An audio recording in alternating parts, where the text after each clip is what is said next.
असम की। असम में राष्ट्रीय नागरिक रजिस्टर यानी एनआरसी को लेकर हंगामा जारी है। पश्चिम बंगाल से पहुंचे तृणमूल कांग्रेस के नेताओं को जब सिलचर एयरपोर्ट पर पुलिस ने रोका तो अफरा तफरी मच गई। इस दौरान टीएमसी की एक नेता का पुलिस से झड़प का वीडियो भी सामने आया है। जब टीएमसी के नेता महुआ मोइत्रा को जब एक लेडी कांस्टेबल ने हंगामा मचाने से रोका तो उन्होंने उसे ही धक्का देने की कोशिश की। यही नहीं, इस दौरान महिला पुलिसकर्मी ने हाथ जोड़कर महुआ मोइत्रा से शांत रहने को कहा, लेकिन इसका उन पर कोई असर नहीं हुआ। उल्टे वो कांस्टेबल पर ही भड़क उठी। इस हाथापाई के दौरान लेडी कांस्टेबल को चोटें भी आई हैं। तस्वीरों में आप देख सकते हैं कि किस तरह से टीएमसी नेता लेडी कांस्टेबल के साथ हाथापाई करती हुई नजर आ रही है। उसको धक्का तक दे दिया और बताया जा रहा है कि इस लेडी कांस्टेबल को चोटें भी आई हैं। हालांकि लेडी कांस्टेबल बार बार उन्हें समझाती रही, हाथ जोड़ती हुई आपको तस्वीरों में दिखाई दे रही कि किस तरह से टीएमसी नेता को मनाने की कोशिश लेडी कांस्टेबल कर रही है, लेकिन इसके बावजूद भी अभद्रता या बदतमीजी करती हुई नजर आ रही है टीएमसी महिला नेता। जब उनको रोकने की मनाने की कोशिश लेडी कांस्टेबल के द्वारा की गई तो उसको धक्का तक दे दिया। तस्वीरों में आप इस महिला नेता की दबंगई या और बदतमीजी या अभद्रता जिसे बोलते हैं वो देख सकते हैं। असम में 40 लाख लोगों के नागरिक या घुसपैठिया होने पर पूरे देश में घमासान मचा हुआ है। संसद में आज भी इस मुद्दे पर हंगामे के आसार हैं। वहीं ममता बनर्जी एनआरसी के मुद्दे पर सरकार से आर पार की लड़ाई के मूड में नजर आ रही हैं। ममता ने कल इसलिए असम में टीएमसी का एक प्रतिनिधिमंडल भेजा, जिसे असम के सिलचर एयरपोर्ट पर ही हिरासत में ले लिया गया।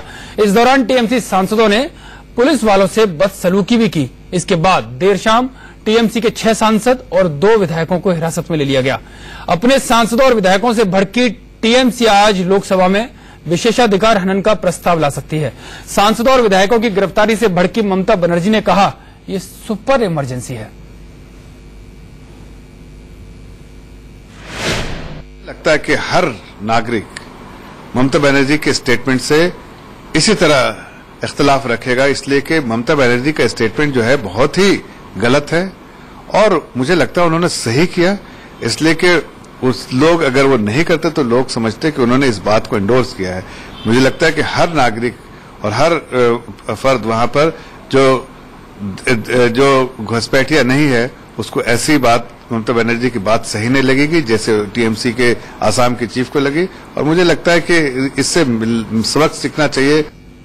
ये बीजेपी के प्रवक्ता थे जफर इस्लाम, जो साफ तौर पर कह रहे थे कि जो घुसपैठिया नहीं है यानी कि जो नागरिक है और ममता बनर्जी जिस तरह से विरोध कर रही है, ऐसे नागरिकों को उनका ये विरोध हजम नहीं होगा और ये जिस तरह का विरोध ममता बनर्जी के द्वारा किया जा रहा है वो केवल एक वोट बैंक की पॉलिसी है। केंद्रीय मंत्री गिरिराज सिंह ने भी कहा कि बिहार और यूपी में एनआरसी लागू हुआ, और इससे पहले असम के राज्यपाल जगदीश मुखी ने भी कहा था कि जो एनआरसी असम में लागू हो रहा है वो रोल मॉडल है दूसरे राज्यों के लिए।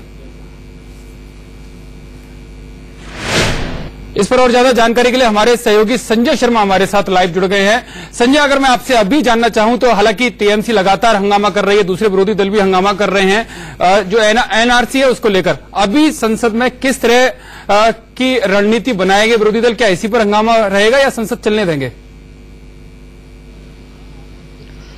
देखिए यतीन्द्र, आज तृणमूल कांग्रेस ने प्रिविलेज मोशन लाने का फैसला किया है। जिस तरीके से उनको असम में जाने से रोका गया, उनके सांसदों को एनआरसी के मुद्दे पर तृणमूल कांग्रेस के सांसद असम जाना चाहते थे, लेकिन उनको एयरपोर्ट पर ही रोक दिया गया, सिलचर एयरपोर्ट से बाहर नहीं जाने दिया गया, जिसको लेकर के कि आज तृणमूल कांग्रेस प्रिविलेज मोशन लेके आ रही है लोकसभा में।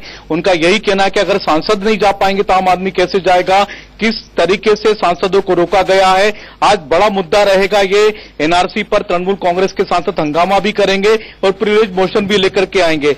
जहां तक बात है दूसरे बिलों की, तो आज शुक्रवार का दिन है, लिहाजा संसद में आज प्राइवेट मेंबर बिल लिस्टेड हैं। आज प्राइवेट मेंबर बिल का दिन है, लेकिन आज भी ऐसा लगता है कि तृणमूल कांग्रेस के सांसद संसद नहीं चलने देंगे। यतीन्द्र, संजय, तृणमूल कांग्रेस के तो जो सांसद हैं वो संसद नहीं चलने देंगे, लेकिन कल रात को एक बैठक भी हुई थी। संगठन महामंत्री रामलाल जो बीजेपी के हैं, उन्होंने जो असम के सांसद हैं उनके साथ एक मीटिंग बुलाई थी और साफ तौर पर कहा था कि बीजेपी को फीडबैक मिल रहा है कि ये मुद्दा उनके लिए राजनीतिक फायदे का हो सकता है। तो ऐसे में टीएमसी का क्या फीडबैक है, दूसरे विरोधी दलों का क्या फीडबैक है? क्योंकि बीजेपी तो दावा कर रही है कि उसको फायदा मिलता हुआ दिखाई दे रहा है। देखिए, बीजेपी को तो सीधे सीधे फायदा हो रहा है। एनआरसी के मुद्दे पर बीजेपी का बड़ा मुद्दा था। बीजेपी कई सालों से, कई वर्षों से यह मुद्दा उठा रही थी। चाहे हम असम की बात करें, दिल्ली एनसीआर में भी बीजेपी ने इस तरह का मुद्दा उठाया हुआ है। तो कई जगहों पर बीजेपी ने इस तरह का मुद्दा उठाया। बीजेपी के लिए तो फायदे का सौदा है। लेकिन हम बात करें दूसरे दलों की, सबसे बड़ी जो विपक्षी दल है कांग्रेस, उसकी अगर हम बात करें तो उसको कहीं ना कहीं इस मुद्दे से कहीं ना कहीं घाटा होते हुए दिखाई दे रहा है, क्योंकि उसके लिए यह मुद्दा न तो इधर का है, न उधर का, यानी कि निगलते बन रहा है। बहुत बहुत धन्यवाद संजय शर्मा इस पूरी जानकारी के लिए। जो फीडबैक बीजेपी दे रही है, उस फीडबैक में बीजेपी को लग रहा है कि उसे राजनीतिक तौर पर इसका फायदा मिलेगा, क्योंकि जो मुद्दा विरोधी दल उठा रहे हैं वो उनके ही गले की फांस बनेगा।